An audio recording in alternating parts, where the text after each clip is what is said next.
Welcome everyone to the another episode. Today we have Sabrina Trobak based in Fort St. John, BC in Canada. So she is a registered clinical counselor and author of the book Not Good Enough: Understanding Your Core Belief and Anxiety.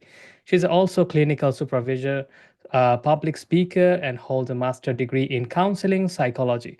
So before establishing her private practice, she's dedicated over 20 years to education, serving as a teacher, vice principal, and school counselor across three school divisions. So Sabrina has extensive training in addressing past trauma and its effects on daily life, including anxiety, the core belief not good enough, not important, not valued. Her counseling agency, Trobak Holistic Counselling, aims to help individuals identify challenges, transform their core beliefs into some enough, important, and valued. So, in this episode, we're going to learn more about Sabrina's journey being an author and counselor, as well as we're going to learn more about her book, Not Good Enough, and Understanding Your Core Belief and Anxiety. So, without further ado, let's welcome Sabrina to the show. So, welcome to the show, Sabrina. How are you today? Hi, I'm good. Thanks for having me. It's my pleasure. I'm excited. You wake up very, very early, I guess, like in six, half six for you in the morning, in the Canada, and I'm in UK. Like, yeah, it's a crazy timing we have, but yeah, we have to do what we got to do, isn't it? And I appreciate your time and showing up for my audience and talking about your book and about your journey. So before we touch base about your book, can we start off like the career path you have chosen from educational side, being a principal, to right now you are a counselor, as well as you written the book. So is there any reason behind it about writing a book specifically about anxiety and the belief about that? Yeah, it's definitely been a bit of an interesting journey. I never in my life did I ever think, oh, I want to be an author and write a book. It just kind of came out of a whole bunch of other events. So basically, I was a teacher, a learning assistant teacher mainly, but taught Mhm. in everything from kindergarten all the way up to grade 11 science. And so towards the end of my teaching career, I was a school counselor. I went to a workshop called Understanding Suicide that was presented by a man named Tony Martins. But he was looking at suicide from the perspective of that core belief, feeling not good enough, not important, not valued. At the end of the workshop, I just thought, this is what I need to do. It just spoke to me so significantly. So I went back and forth with Tony for about a year, and he finally agreed to teach me his model of therapy. And so I quit my teaching job and moved back home in with my parents. My two boys and I moved in with my parents, and I started up my own private practice, Trobak Holistic Counselling.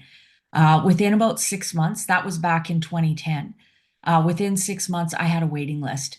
Mhm. And I hate just having to turn people away and tell them there's not anything I can do.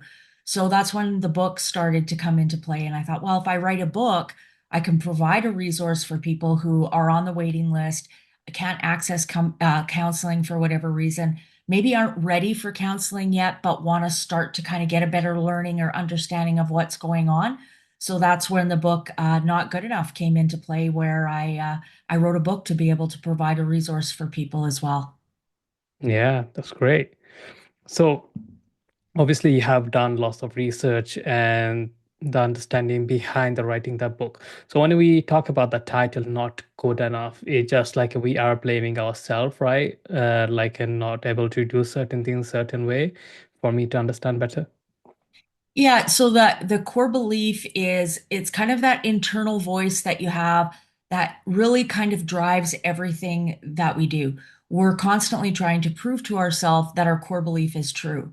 So if my core belief is not good enough, it is going to affect the people the choices I make and the people I interact with, how I see things, how I interpret different pieces of experiences that I go through. It has a really significant effect. So if we just try to work on the symptoms, say anxiety or depression, or I struggle with alcohol or gambling or whatever it might be, We say those are really all the symptoms. There's something that's feeding those things. We don't just wake up one day and choose to have anxiety. It's something that kind of happens. And so it's connected back to that core belief. If I feel not good enough, I'm going to have more self-doubt, more insecurity. I'm going to have more anxiety. I'm going to struggle a little bit more. So I'm going to need things like gambling, alcohol, drugs as a distraction so I don't have to deal with what's really going on inside of me. So until we really sort through and figure out that core belief, it's often hard to make really long, significant changes. We often see people, well, they'll make a change, they're doing really, really well, and then it kind of just falls by the wayside or we Yeah. sabotage ourselves. That's because that core belief isn't really being addressed and challenged, and we like balance. So if my core belief is not good enough, I need to balance that out. So if things are going well, I'm doing really good, I'm in a good relationship, I've got a good career, that's out of balance. So I'm going to need to sabotage myself to reinforce and support that core belief not good enough. Mm. Yeah, that totally makes sense. So do you think like the core beliefs comes from like the how we brought up, like environment we in, would be parents or society or people we hang around with that, or like it comes from like the things we didn't do well in our life and that became our belief system? It definitely is impacted by the environment that we grow up in. Hmm. Parents for sure, but like you said, society, well, where do parents get their core belief? It's connected back to society as well. So all of that is there. Often what we see though, if we have parents whose core belief is not good enough, Yeah. that's the core belief they're teaching their child. So it becomes a cycle that often is passed down generation after generation after generation unknowingly. We'll see people change the behaviors and try to do things differently. But if that core belief doesn't shift, we often see that being passed down. More than, like you said, not doing well at something, it's not even so much about not doing well or having, scary or traumatic experiences. It's also about how those are handled. We are generally taught push down emotion, don't feel it. So we're never given the opportunity to really be able to just sort through and feel what's going on. Hmm. So all this emotion that we keep holding in year after year after year, decade after decade, becomes more and more significant. It gets harder and harder to cope with, reinforcing and supporting that core belief not good enough. So we need to get better at feeling our emotions and sorting through our emotions as well as, people often say, the past is the past, it's over, it's done with, move on. Yeah. There's truth to that in that the experiences are over. We can't go back, we can't change them.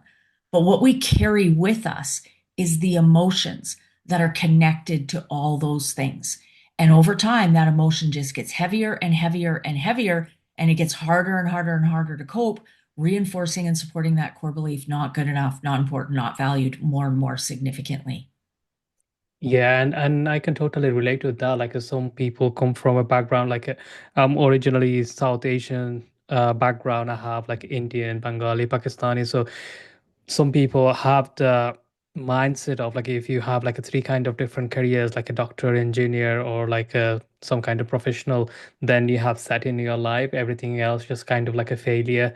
And they come from the societal mindset. I saw like a people who grew up in a business man family or like everyone's like done a business and their family believes in like your only way like succeeding in life doing a business if you go on a traditional job route then you're failing it is not secure and those come from like a professional white collar background they working for someone they have a steady paycheck coming in if their children wants to go on a different direction they want to start their own business become an influencer whatever that may be is oftentimes like this is an unsecured career path and you won't be able to succeed in there. So obviously it comes from that where we come from how we grew up and the mindset we brought up from parents or the family around us, the uncle, the auntie, we see like there's someone succeeding in one particular industry and makes a core belief like you only have to go this way and that example can go in a very different ways like for even though treating your anxiety for an example one some people can see only way like treating anxiety with taking a pills some people like just doing a yoga or meditation some people only believe you have like only way you can do it just like eating a right meal doing exercise So everyone's belief system is different. It's just like how you experience things and how you saw different things in a different way. So when it comes down to anxiety and the belief system we brought up, like how does it affect the core belief in an anxiety level? Does it relate it to that? Yeah, definitely. A lot of people talk about anxiety kind of being about the trigger, Mm, right? So I have anxiety of flying. yeah, Well, if it was about flying, then every single person would have anxiety of flying. Not everyone does. yeah, Anxiety is about my belief in myself to handle it. So if I believe I can handle flying, I'm not going to have anxiety. If I believe I can't handle flying, I'm going to have anxiety. So anxiety is a reflection of that core belief. If I feel not good enough, I'm not going to believe in myself as much that I can handle things. So I'm going to have more anxiety. So we often see the more significant that core belief is, the more significant the anxiety often is as well. The opposite of anxiety is confidence. The more yeah. we build confidence, the more we're challenging that anxiety. And kind of like you said in the example where, you kind of get pigeonholed and you have to have these certain careers. And if you don't, then you're not good enough. But what we also see is those people that even follow in those pathways and do follow those careers, they do become doctors or whatever it is, it still can influence that core belief because there's that piece that, well, I have to do this. I'm only of value because I am this. If I Mhm. wasn't this, I wouldn't have any value. So there's value on the work you're doing, but not necessarily the person within themselves. So even that can have an impact where I'm still following, doing what my family does, it wants me to, but I'm not getting to make a decision about what I want for me. I know that I need to follow this path or I will feel rejection, abandoned, judged, those kind of things. So even following the path can still reinforce and create that core belief, not good enough, not important, not valued. Yeah.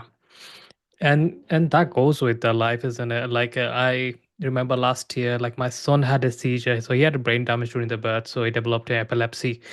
And prior to that, my wife used to take him every time he had a seizure. She stayed over, and I couldn't do it because I have ulcerative colitis, and I wasn't in a good shape. So every time he had a seizure, and if it's like it comes to like I have to take him in a sense, like my wife's not well that day, and I have to take him to the hospital. I took a panic attack. Like I don't know how am I gonna manage him. And last year I had to do that because she was pregnant. She was like 9 months pregnant, and she couldn't take him, and I had to go. There is no other option. There is no other family members around us, and when his seizure happened, it just happens immediately, and it's like midnight, so you can't find no one to go with. So I went there, and I did all my breathing works and everything else, and I stayed there. And after that, every time we felt like a trigger is happening, I don't get the anxiety anymore because now I have developed the core belief. Now I can handle that. If we ever have to go hospital, stay a few days, I can go and stay with him. I can support him. But prior to that, like every time, I know he's having a seizure, and if I have to go with him, like I'm getting a panic attack because of that, and I don't know how I'm going to handle that. So yeah, it changes when you face it, Yeah. and like you can do it, you can handle it, and it makes it so much easier. Yeah. And that develop the core muscle, isn't it? It's so true. Anxiety isn't about our actual ability or skill. It's about our belief in ourselves. And so many times we have that happen where you have this anxiety about something, then it actually happens. We're like, oh, okay, I handled it. I did it. Why was I so anxious about it? And then it becomes easier to do it the next time and the next time and the next time. The number one thing people do to deal with anxiety is avoidance. But the Mhm. number one thing you can do to increase your anxiety is avoidance. So the more we avoid it, the worse it gets. One of the best things we can do to challenge our anxiety is to challenge it. Do the thing that's creating the anxiety. As we do that, we're building confidence, realizing I can handle it. Even if it doesn't go well, we're still going to handle it. We're going to survive it on the other side. But we're still learning those kind of things. So we need to challenge those things that create anxiety and build up that confidence. The more confidence we have, the less anxiety we're going to have. Yeah. And so what is the best way to like change the way like the core belief is been developed over the years? Like you just cannot change it like immediately, like within a week, like you become a different person, isn't it? There is needs to be a process. And even to myself, sometimes it's not healthy things to do that. Like I had no option to go with my son because, like I said, my wife was like a 9 months old pregnant, and there is no other else. Like I made my decision. Like even though I die, I have to die there in the ambulance with my son, and we have no other choices. But this Yeah. is not healthy choices. I wouldn't recommend to people to do that. Like if you have other options, right? Because sometimes you can injure yourself, or if you go panic attack is severe, like you can get serious consequences as well. So you have to go that step. If you never gone for a skydiving and all of a sudden you're doing for a skydiving, and you have to see your heart condition and everything around that, like be realistic in the same time. So what is the process like? We change our core belief in a manner like where is risk is minimal but reward is high, and also the slowly we get there like to work on the belief system and change a little bit. Yeah, so you're right. You can't change your core belief in, honestly, even in a few months. It's taken your entire life for your core belief to be where it is now. That's not going to go away in a very short period of time. So the counseling that I work with, we're really working with helping people better understand where their core belief is, how it's developed, and then what we need to do to challenge and change that core belief. I am a long-term model of therapy. Most of my clients are with me a year and a half, 2 years, sometimes even more significant as we're challenging and changing that core belief. So it is a bit of a journey. Um, and I agree with you. We can't just dive in. It's too much. It's too overwhelming, and we just end up stopping going back. So we need to go slowly. One of the key things we need to do is take small, small, small steps. The more we take these small steps, the more we're trusting in ourselves that we can handle each little tiny step, the more confidence we're creating to be able to take that next step. We're also giving ourselves some times to practice in between each step. We don't want to just go step, step, step, step, step. We need to take a step, practice it for a while, then take the next step, then practice it for a while. So we need to go really slow, really methodical, and part of those steps are first is awareness. We have to become aware of how much is that core belief not good enough creeping up on me. For most of us, unconscious, we're not even aware we're doing it. For the vast majority of my clients, when they come in, when we start talking about that core belief, they're like, "Yeah, I know what you're saying, but I never really thought about it before." So if I'm not aware, I'm not going to do anything about it. So the really first step is I have to become more aware. Is where is that core belief? How significant is it? How often does it come up? Then we have to work on slowly challenging that core belief. And one of the ways is to challenge that anxiety that comes up. And there are some things we can do to help manage anxiety. One, kind of like you said, the breath work. Taking nice deep breaths actually slows that anxiety process from happening. So it brings that down. But another really, really significant coping strategy is making a plan. Remember, anxiety is a lack of confidence, not believing in myself I can handle something. So if I make a plan on how I'm going to handle it, I'm Mhm. going to feel more confident because now I have a bit of a guideline of what I can use to help me get through that event. So making a plan is really, really important. And I often say to my clients, don't just think about it in your head, write it down. When we write, it makes it more real. Our brain believes it a little bit more. So write down the plan of, how am I going to handle this? If I have to take my son to the hospital, what am I going to do? So I would make a list of things that I want to make sure I'm doing with that plan. So I want to make sure I charge my phone on a regular basis so I can bring my phone. I have it there to access whoever I need to do. I don't know if you guys need a go bag or anything that you need to do. You're going to do some breathing, how you're going to talk to him. What are some things that you say to him to help him stay calm and relaxed? You're going to call an ambulance. You get in the ambulance. Yeah. Once you get to the ambulance, you have to check in. So you break it down into all these steps. So now when your brain goes, oh my God, what if I have to take him to the hospital? Your brain goes, oh, I know what I would do. I would do these steps. And so then your brain goes, oh, okay. And then you believe more in yourself. You can handle it. The more you can handle it, the less anxiety you're going to have. One of the things, though, that also impacts anxiety is chronic illness or Mm. chronic injury, right? So if you have a chronic illness, your anxiety goes hell up because every little thing, you sneeze, you get a runny nose, anything happens and you start thinking, oh, am I getting sick? Because even if you just get a cold, it exemplifies all those other things.